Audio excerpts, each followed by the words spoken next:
Hello, coaches. Welcome back to another episode of Coach Better Spotlight. My name is Kim Cafino, and I'm here to help you coach better. After decades as a teacher and coach in international schools, I founded my company, Eduro Learning, to help you recognize and leverage your influential leadership so you can move from feeling like just a teacher to a confident leader in your school community, however that looks for you. I work with clients around the world through our certificate programs and private mentoring packages. And today's episode highlights the connection between coaching and leadership, exactly the kind of thing we talk about in Women Who Lead. If you have a topic you'd like us to talk about or a guest you'd like to see on the podcast, please leave a comment below. Join our Coach Better Facebook group or find us on social media at Eduro Learning and send me a DM. Today, I am chatting with Ange Molony, secondary school vice principal at Discovery College in Hong Kong. This spotlight focuses on how Ange found her voice as a leader, bringing her coaching experience to multiple leadership positions. In the full-length episode, we talk about how we can recognize and support women leaders, how we can advocate for equity in our schools, and what it's like leading through crisis. To listen to the full episode, subscribe to Coach Better wherever you get your podcasts. Are you ready to take the leap into leadership but not sure how to get started? Need the confidence to take the next step in your career? Want to be inspired by over 70 successful female leaders around the world? Join us for our next cohort of Women Who Lead. Women Who Lead will empower you to recognize and articulate your leadership potential so you can overcome the many challenges faced by women seeking leadership positions in the field of education. You'll learn with aspiring and growing leaders inside our connected, collaborative, and community-driven global cohort. Now is your chance to level up your leadership and reach for your dream job. Our global cohort opens only once a year. Get all the details at edurolearning.com/women.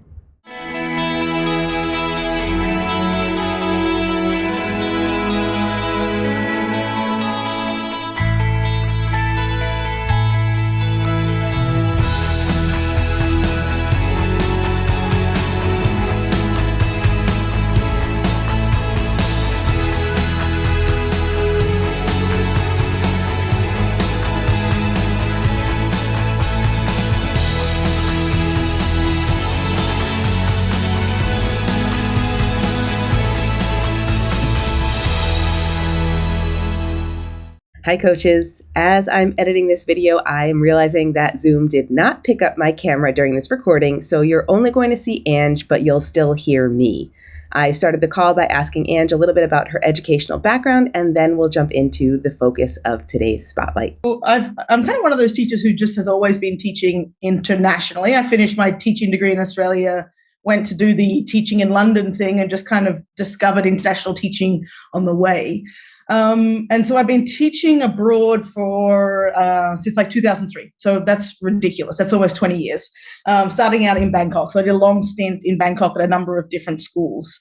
I'm a maths teacher. That's sort of where I started. And I was lucky in my first job at KIS International School.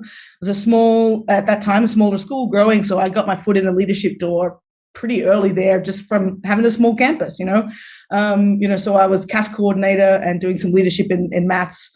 And then from there, I moved to Brazil and then to Brussels and now here. And each of those times having a leadership position either in mathematics or then after Coattail is when I started doing tech coaching.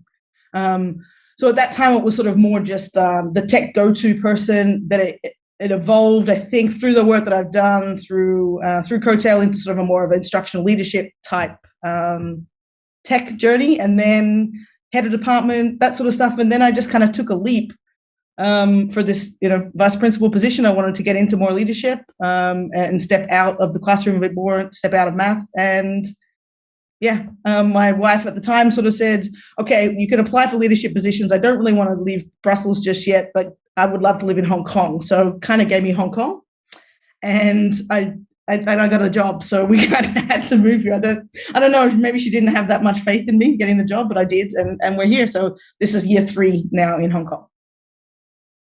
Wow. Okay. So I definitely want to dig into a little bit into that, like taking that leap and being limited in your location too. Like, good on you for securing that Hong Kong job. Like, that was your opportunity and you did not back down. What was that like, thinking about finding your voice as a leader? You described going through those different stages of, being kind of in the math area and then more the tech area and like kind of an instructional leader and like finding that, or going through that evolution. What was that like, finding your voice as a leader? How did that go? I know that for many educators and women in particular, that's kind of a, it's not always an easy path. So tell us a little bit about that.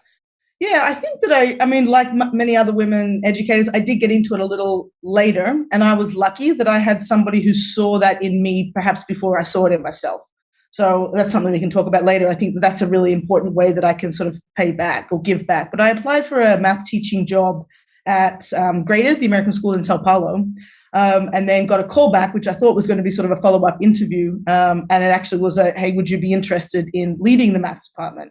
And that just seemed, it just wasn't even on my radar. It was just sort of like, this was such a big school, such an amazing school. I felt lucky enough to even get an interview.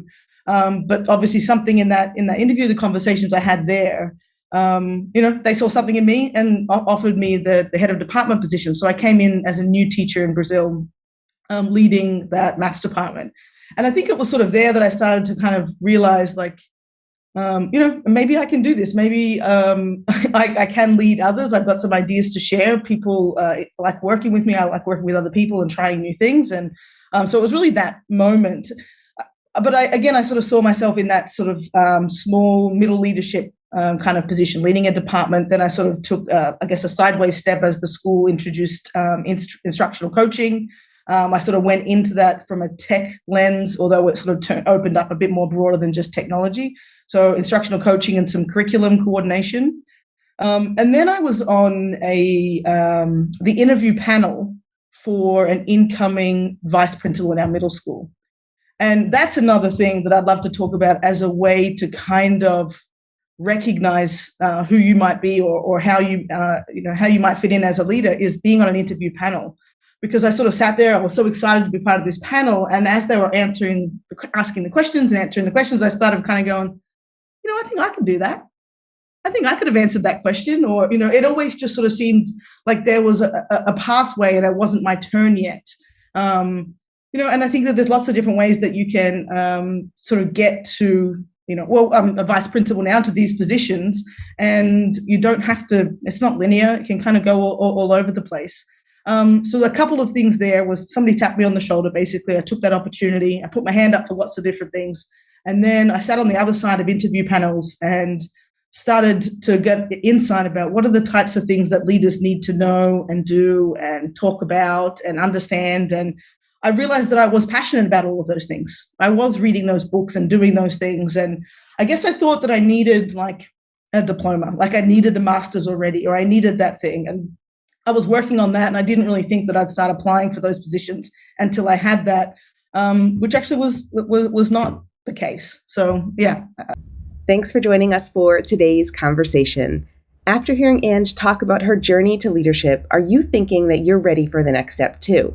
As Ange says, it's not a linear pathway, so you don't need to feel stuck into thinking there's only one way into leadership.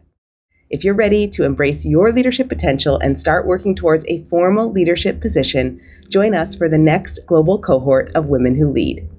Our third annual global cohort opens for registration soon, and our graduates consistently say that Women Who Lead help them see themselves as leaders, even when they didn't feel that way before they joined the cohort. Hearing the stories and experiences of over 70 successful women leaders in schools around the world allows you to see exactly what it's like pursuing a leadership pathway. You'll recognize the qualities that you already have that will make you a successful leader and exactly where you need to grow. Plus, you'll build your personal learning network of growing leaders in our connected, collaborative, and community-driven annual global cohort. Now is your chance to start to see yourself as a leader in whatever capacity feels right for you. Our global cohort opens only once a year. Get all the details about our next cohort at edurolearning.com/women. If you're curious right now and you have questions, please reach out. You can leave a comment below, you can join our Coach Better Facebook group, or you can find us on social media at Eduro Learning and send me a DM. I'd love to chat with you about your leadership potential and Women Who Lead and how we can support you. See you next time.